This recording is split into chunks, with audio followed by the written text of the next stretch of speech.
ก็คือกันบ้านเฮาบ่เคยมีแมนได้3ถุงเลยนะเมื่อไงหนวดก็ไอ้น่ะเป็นคนละเด้อมันงามกว่านั้นบ้านเฮาบ่ได้มีได้ยุคนึงก็หลาย แมนอยู่ นี่ค่อยๆย้อยไปหนึ่ง กระซ้ำหนึ่งก็ถือว่าร้ายแล้วอยู่บ้านเฮา โอ้ยมันสิมีกันชาไม่ช่างนี่จำนี้ก็หลาย จำนี่ก็ร้ายละจึงจะเอาจังสี่มันบ่ดับแนววะ เพราะว่ามันเป็นอ่างไว้ตั้งเถิง โอ้เบิ่งให้พี่น้อง ได้เป็นรักดีมีแห้ง ป้า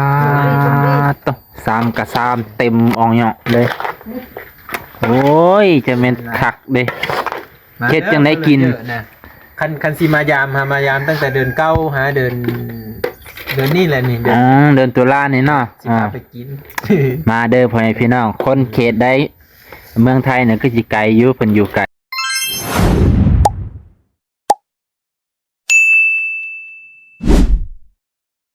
สบายดีพ่อแม่พี่น้องสวัสดีครับพ่อแม่พี่น้องลุงป้ามื้อนี้บ่าวน้องเปลี่ยนบรรยากาศพาพ่อแม่พี่น้องมาเบิ่งบรรยากาศของธรรมศาสตร์บ้านเมืองประเทศลาวพ่อแม่พี่น้องประเทศไทยมีคือบ้านบ่าวน้องบ่ทางนี้อัศจรรย์อีหลีอีดอพ่อแม่พี่น้องไปเบิ่งน้ำกันพ่อแม่พี่น้อง โอ้ยเอาฝาเชื่อนั่นแหละ ป้า หนาวก็หนาวอยู่เดี๋ยวนี้ยิ้มจิตอยาก สบายดีเบาๆสาว สวัสดี ๆเด้อสบายดี ขึ้นมาแต่หนาวๆเดี๋ยวนี้หาปลา หาป้าบ่สบายดีสาวลิ สาวลิสบายดีเลยสบายดี เด้อสบายดีป้าตัวไฟพี่น้องมัน หลายบ่ หลายอีเฮ็ดจังได้เอานี่เบาสู่ฟังนี่ นี่ ช้อน โอ้ได้ย้อนอันนี้เฮ้ยพี่น้องโอ้ยมื้ออื่นบ่าวน้องถ้ามีโอกาสอยากไปเบิ่งแหล่งกำเนิดของปลาซิวเลยนะปลาอีหยังอันนี้ ปลากุ่มปลากระเบาะ ปลากุ่มปลากระเบาะ โอ้ โอ้ ล้างน้ำ อันนี้คือตัวใหญ่มันบ่ นี่ โอ้ ใหญ่ชุดกว่านี้น้อย อันนี้ยังน้อยอยู่ใหญ่สุดก็ประมาณ3 นิ้วได้บ่ 2 นิ้ว โอ้ 2 นิ้ว โอ้ย เอามาตะแห้งไว้เพิ่ม บ่าวนมบ่เคยเห็นตักเทื่อบ่แม่นตั้งเว้าบ่แม่นติแถลงเว้าดอก เฉลิมบ่มีใช่ เคยเห็นจุดๆคือปลาซิวมาเห็นปลานี่ปลาตอ บ่อยากหากินทบานเท่านั้น ขอยจังบ่ย่าน อุดมสมบูรณ์นะบ้าน ไปเอาแบบเดียวเลยเนาะนี่ค่ะ แม่นอยู่ แบบกินดับเลยเนาะ บ่คันไปให้ ว่ามันก็นั่นลายอยู่ตัวบ่อนเพิ่นแรงอันที่เพิ่นรักษาไว้แต่ว่าตัวนี้เพิ่นปล่อยก็หากินน่ะนะ อ๋อกำลังสิว่าจึงจะเอาจังซี่มันบ่ดับแนววะ เพราะว่ามันเป็นอ่างไว้ตั้งเถิง โอ้เบิ่งให้พี่น้อง ได้เป็นรักดีมีแห้ง ป้าตสามกระซ้ำเต็มอ่องเหยาะเลย โอ้ยจะเป็นคักเด้เฮ็ดจังได้กิน คันสิมายามตั้งแต่เดือน9หาเดือนนี่แหละนี่ เดินตุลานี่เนาะ สิพาไปกิน มาเด้อพ่อแม่พี่น้องคนเขตได้เมืองไทยเนี่ยก็สิไกลอยู่เพิ่นอยู่ไกลเมืองลาวเนาะ เราก็ได้ เพิ่นสิพาไปดอกเขาให้เติมน้ำมันใส่ก็พอเบ้ย พร้อมลุยเลยนะ พร้อมลุย มาได้ไป นี่สองบ่าวนี่เพิ่นไปเอาให้พี่น้องมานี่เลย มาได้มา สองบ่าวนี่ไปหากินมานได้สาม ไป กะละมัง 3 ชั่วโมงนั่นนะ ป๊าดจนใส่กระสอบมาบ่ได้ยินข่าว มาจะมีอย่าได้ กระสอบ ป๊าด เต็มที่เลยร้ายนี้ได้ป่า บ่าวนงอยากไปเบิ่งเด้ถ้าผู้ใดอยากให้บ่าวนงไปเบิ่งก็ซอยขายน้ำมันนี่เด้ แต่ว่าเส้นทางไกลเส้นทางไง โอ้ ประมาณ เส้นทางยาก 30 ลักประมาณนี้ โอ้ฮอดแบบประมาณนี้หาแกงกอกนาคู 30 ลักประมาณนี้ แต่ว่าทางมันบ่ดีนี่บ่ ทางไม่ดี โอ้ ทางไม่ดี มันก็เลยโดนในเนาะ ทางเข้าไปแต่บ้านเขากับประมาณอยู่2-3 ลักนี่แหละ มันเป็นห่วยคือห่วยเชจำพรนี่บ่ สีซ้ำซอยอันนี้เด้ โอ้ เชเมืองสนเชจึงห่มอย่างนี้ สีเชียง สีซ้ำซอย กลางนี่แหละสีตัวนี้แหละขึ้นไป ผู้ใดอยาก ขึ้นไปก็บ้านสลันบ้านอันนี้แหละบ้านเกียงปะเนาเกียงปะเนาก็ต้องไปโหลดบ้านเกียง บ้านประตงก็ฮอดบ่ บ้านประตงสิฮอด ปากถามมัน วิทย์ประตงหน่อยหนึ่ง โอ้ ฮอดเก่งปะเนา โอ้บ้านประตงทางพุ่นเนาะ นี่ขึ้นทางพี่ได้ประตง โอ้ ป้าเอื้อยเช็ดจังได้กินนี่ อันนี้นะ บ่ได้กินเลยนี่เฮ็ดปลาแดก โอ้ปลาแดกนี่คือ ตัวนี้นะมกทอด คันน้อยนี่เฮ็ดปลาแดกอย่างเดียว เฮ็ดปลาแดกอย่างเดียว มีแต่ คันเฮ็ดกินนี่เช็ดจังได้กันตัวน้อยๆนี่มก น้อยนี่บ่มีแต่มกมันน่าจะตากแห้งใส่ขี้ตากแห้งเอาไว้กิน ป้า อย่างมัน ถ้าปานนั้นเห็นเหนียวอย่าละปวดแล้วนะแล้วให้ อัน ไปตั้งแต่ เจ้าเคยเห็นบ่ซาลิแบบนี้ ยังบ่เคยเห็นแต่เป็นคน ตั้งแต่เกิดมายังบ่เคยเห็นลายซำนี้เนาะ แม่น บ่าวลงก็คือกัน ทางกำลังเห็นอยู่นี่แหละ มื้ออื่นมาเบิ่งอยู่ซ่องมาบ้างเด้อ นั่น บ้างสิพา นั่นไปโดดลงน้ำบนปลาหลายๆปลาครบเพิ่นโลด ให้มันอันครบขี้ไข่ออกเนาะ ไปยืนอยู่ให้ดีเลยลิ เฮ้ย พ่อแม่พี่น้องอยากเบิ่งมื้อนี้ได้ไปถ่ายบ่ เห็นปะ มื้อนี้ก็ไปท่ายอยู่ โอ้ แต่ว่ามีเต็มที่เพราะว่าช้อนเนี่ยเด้ โอ้ ก็เลย ลิไปบ่มื้ออื่น โอ้ไปแล้ว โอ้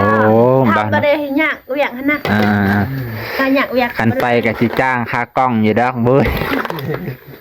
บ่แม่นจ้างดอกถือให้ซื่อๆโอ้ไปน้องบ่าว2คนนี่ไปหากินมันผู้ใดอยากได้ก็ ปั๊บมักซิปเลย ปั๊บ แหละ มัก10 2คนนี่มัก20เลย ปั๊บมักซาวเลยนะให้มักซิวมันยังหน่อย เห็นบ่ มันจะแล้วนี่เอาเลยไปเลยมักทิพย์ย้อน เดี๋ยวออกแล้วก็ล้าง ตาแห้งตาล้างไปแล้ว ตัวนี้แหละตา อยู่ตาเลอะเนี่ยเลอะเก็บปีนไปปีนมาอายุอันนี้เอาแล้ว หน้า นี่ ปาน นี่มาเลอะตัวนี้ หา มัน ปลานี่เลยนี่ โอ้หาตัวใหญ่ หาตัวใหญ่เนี่ยเอาไว้ตาก อยู่น้องของมูวิทักหาอยู่กับสาม ส้มนะ เฮ็ดเดี๋ยวได้หน้าหูได้นี่เฮ็ด ตัวนี้เลยเห็ดส้ม ตัวนี้ได้สิเฮ็ดประแดมันบ่ อันนี้เห็ดปลาแดกมืด บามูหายนี่เฮ็ดเนื้อแล้ว อันนี้นะอันนี้นะ ตะได้บ่เป็นเนื้อเลย ตากก็ได้อยุคมันแดด เก็บไว้กินดนพ่อพี่น้อง พ่อพี่น้องคิดว่าสิเฮ็ดมิโนจะได้กินโพดโพมังโมมักแตงอันเลย หลายอิ่ม อ๋อ แล้วเพิ่นสิว่าเอ้ยเอาดับแนวนะ บ่มีดับพ่อพี่น้องเพราะมันเป็นหวยเซที่ธรรมศาสตร์ปรุงแต่งมาให้มีปลาลายอยู่แล้ว ก็อยู่หั่นน่ะเพิ่นกั้นเป็นเขินไว้2-3เขินพุ่นนะ โอ้แต่ว่าบ่ อีกก็มี แบบบ่ได้ปิดแต่ว่ากั้นไว้พอน้ำไหลตกได้โอ้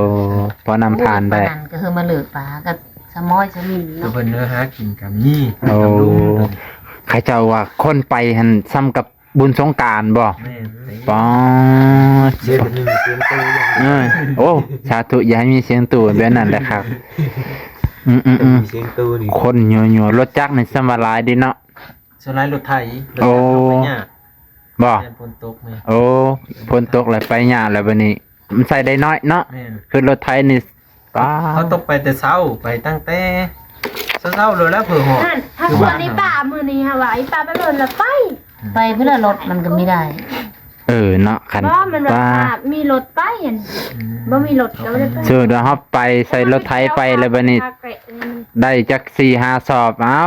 บ่ได้บ่มีแนวกิน แบ่งไง ขี่รถไถแบง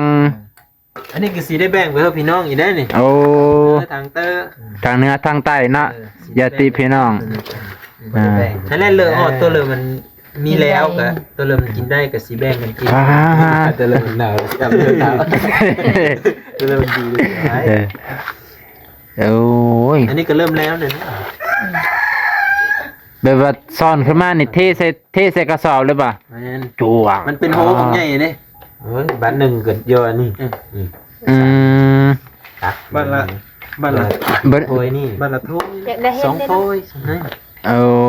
ได้เห็น ป้าหนึ่งเพิ่นตักตึกจะดุงเพิ่นตักเอา3 เฮ้ย ถือ3ถือตัก ปาตัว เต็มไปเนี่ย อันคนที่ไปตกสะดุ้งนี่ยังบ่หลายปานนี้เนาะ แม่นเพิ่นตึกย้อนสะดุ้ง3เถือหันเต็มคลองน่ะ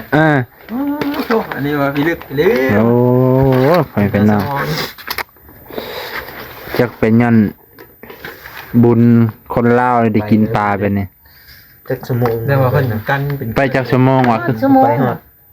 ไปสอนฮอดชั่วโมง ได้บาง ตอนนั้นเขาอยู่ไสวะ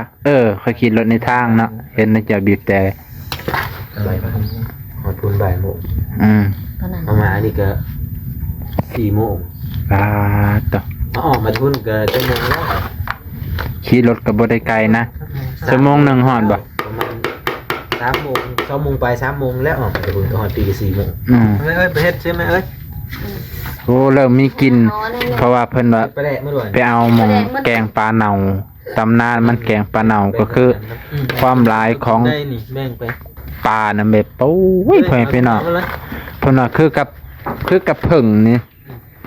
ยุบ ยุบน้ำนี่จนดำ ดำเลย พ่อแม่พี่น้องเคยเห็นอันสารคดีบ่ปลาในทะเลเนี่ยมัน แบบนั้นบ่ แม่น ไล่กันรวยดำเงียบโอ้ย แต่ว่าอันนี้แบบมันเต็มโตนขึ้นไปเด้ โอ้มันสิต้นขึ้นหรือสิต้นลง โตนขึ้น โอ้ มันสู้กับน้ำเลยนะตัวนี้ เป็นท้องบ่ มันสิจักว่ามันสิขึ้นผักไข่บ่ เฮ็ดคือปลาแซลมอนเด้ มันแบบว่า บ่ น้ำมันไหลลงนะมันสิขึ้นไป โอ้ไปอยู่หมองน้องใหญ่โอ้จักว่าย้อน เอาเฮ้อผู้ละซ้ำเลยนี่ ย้อนเขาว่าลิ้นแกงอันเนาะ เดี๋ยวโทยบ่ มันมาลิ้นแกงอ่าว างมาเด้อ ว่ามื้ออื่นต้อง กินได้ ต้องได้ไปเด้อมื้ออื่นนี่ เด้อมืออื่นนะไปเฮ้อ FC เด้อ คันรถตายกลางทางก็ ยุ สิยอมทิ่มรถเพื่อถ่ายคลิปหนึง ไปเอาบ่ สิแบกรถเอาเลย บ่แล้วโยนรถไทยพิมพ์แล้วก็ปลาก็ไปเอา ย้อนทิ่มรถเพื่อเอาปลา เฮ้อผู้เลยเนี่ย เอาทุกอย่าง โอ้อันนี้สิแบ่งให้พี่น้องบ่ แม่น โอ้ นี่เอาตัวนี้เอาตัวนี้ อันนี้เฮ็ดปลาแดก เอาบางทีเพิ่นจะมกอยู่นั่นเด้เขา โอ้ย เพิ่ มันได้ เด้ ปลาได้กินลายอยู่ บ่กะเอาอันนั้นเอาอันนี้น้ำบ่ได้บ่ อย่างนั้นคืออยากขาดอันนี้ กินไม่ได้แล้วอันนี้ ยันว่าเพิ่น เอ้ อย ยาก นาง หมก นะไม่กินแล้วแหละปลานี่นะมีกี่วันที่สุดก็ได้ เป็นหยัง ที่ข้าวไม่กินนะ เออ มันได้กินปลาคู่มือเลย ปานนั้นนะบ่ เอ้ยนาง เอ้ยนางค่ะ ปานนั้นเด้ ไม่นะ ปานนั้นนะเด้อ มาเบิ่งตั้ง ซ้ำไปตักเอาปานนั้นเด้อ เอาพ่อปลาเนื้อหมดหรอกเอามาอารมณ์ไปอีก ได้ อันนี้มันเลือกเอาพอได้กินนะผูก เคยเห็นบ่ปลาหลายแบบนี้ บ่ได้เคยแล้วหากเห็นมีจนเผาอยู่ เดี๋ยวเบิ่งจะเอาไปโดนบ่ เอื้อยจนน่ะจนเฒ่าฮะก็เคยเห็น หากเห็นนั่นแหละจนเผาเขาบ่เค เดี๋ย ยว เอาไปโดนบ่ปานนั้น บ่ได้โดน จักสมมุติจ้ะ เขาเว้าพวกนี้บ่ได้ได้ดอก คิดว่าเอาพวกนี้ไปคือสิดับแนวเลยเนาะ เข้าไปนะเข้าไปหาบอกผู้นั้นผู้นี้บอกจะว่าผู้จักเลือกเอาอันนั้นน่ะ บ่ไอ้ช่างคอยไปนั่นนี่เขาสิไปสอนเขาว่า ตะนิดก็ว่าสิเฮาปานนั้นไปนะ ดีมันจะเอาไปแต่มันจะเอาอะไรคอยคือเกมคือมา เฮาปานนั้นเบิ่งโง่เฮือนี่ละอยู่เฮือน นอนเมื่อเฮือนหากระตื่นนะพระเจ้าเอิ้นต้มบ่อนเคยนอนน่ะ เอ้ยนั่นเคยเห็นลายปานนี้บ่ เน่า บ่เคยเห็นไปเขาเกิดเป็นคนงามก็งาม จังอันละ บ้านน้องก็คือกัน บ้านเฮาบ่เคยมีนะ แม่น แม่3ถุงเลยนะ เออเมื่อไอ้ด่วน จ้า ไอ้น่ะ เขาเกิดเป็นคนละเลยมันงามกว่านั้นบ้านเฮาบ่ได้มีได้ยุคนึงก็หลาย แม่น ตัว อยู่ นี้ดิเธอเคยย้อยไปเห็น กระซ้ำหนึ่งก็ถือว่าร้ายแล้วอยู่บ้านเฮา โอ้ยมันสิมีคันชาไม่ช่างนี่ชนี่ก็หลาย จำนี่ก็ร้ายละ ไม่ได้หมดนั่นนะ หรือว่าในนั้นเด้ไปตาแห้งได้ เออเลือกเอาตัวใหญ่แล้วตาเฮง มันยาวตากแห้งไปผาดข้าวผาดน้ำฮะ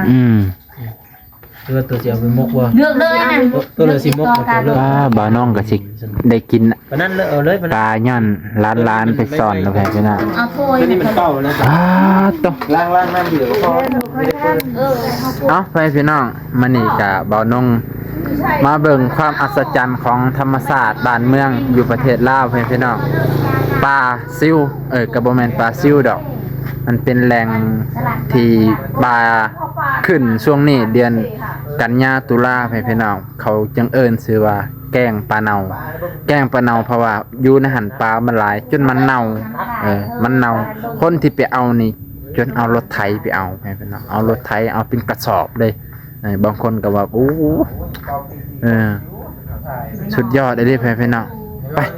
ขอขอบใจขอบพระคุณในหลายถ้าผู้ใดอยากให้บ่าวน้องไปเบิ่งแหล่งที่เพิ่นเอา